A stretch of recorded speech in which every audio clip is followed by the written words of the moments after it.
బాలీవుడ్ నటుడు సోనూ సూద్ గురించి ప్రత్యేకంగా చెప్పాల్సిన అవసరం లేదు.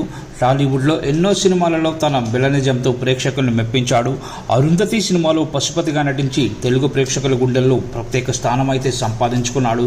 ఇక మహమ్మారి సమయంలో దేశ ప్రజలకు అండగా నిలిచి రియల్ హీరో అనిపించుకున్నారు. అయితే తాజాగా సూపర్ స్టార్ మహేష్ బాబుపై బాలీవుడ్ హీరో సోనూ సూద్ ఆసక్తికర కామెంట్స్ అయితే చేశారు. ఇంతకీ ఏం జరిగిందంటే, బాలీవుడ్ నటుడు సోనూ సూద్ దర్శకుడిగా మారారు. తన స్వీయ దర్శకత్వంలో జీ స్టూడియోస్ సమర్పణలో సోనూ సూద్, జాక్ విలన్ ఫెర్నాండెజ్ జంటగా ఓ cyber crime action thriller Fateh తెరకెక్కుతుంది. భారీ అంచనాల నడుమ పతే సినిమా జనవరి 10న విడుదల కానుంది. సోనూ సూద్ పతే మూవీ ట్రైలర్పై తెలుగు సూపర్ స్టార్ మహేష్ బాబు కూడా సోషల్ మీడియా వేదికగా కామెంట్స్ చేశాడు.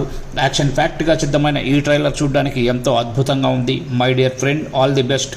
ప్రతి ఒక్కరూ ఈ సినిమాని వెండితెరపై చూడాలని కోరుకుంటున్నా అంటూ మహేష్ బాబు ట్వీట్ చేశాడు. ఈ తరుణంలో మహేష్ బాబు ట్వీట్పై హీరో సోనూ సూద్ స్పందించారు. ఐ లవ్ యూ బ్రదర్, మనమిద్దరం కలిసి ఈ సినిమాను చూద్దామంటూ రిప్లై ఇచ్చారు. కాగా మహేష్ బాబు, సోనూ సూదులు కలిసి దూకుడు, ఆగడ సినిమాల్లో నటించారు. ఈ సినిమాలలో విలన్గా నటించిన విషయం కూడా తెలిసిందే. ఇలా స్వీయ దర్శకత్వంలో తెరకెక్కిన పతే సినిమాపై పలువురు సెలబ్రిటీలు కామెంట్స్ చేస్తూ సోనూను అభినందిస్తున్నారు. సోనూ సూద్ ఫ్యాన్స్ నుండి కూడా ఈ సినిమాకు మంచి రెస్పాన్స్ వస్తోంది.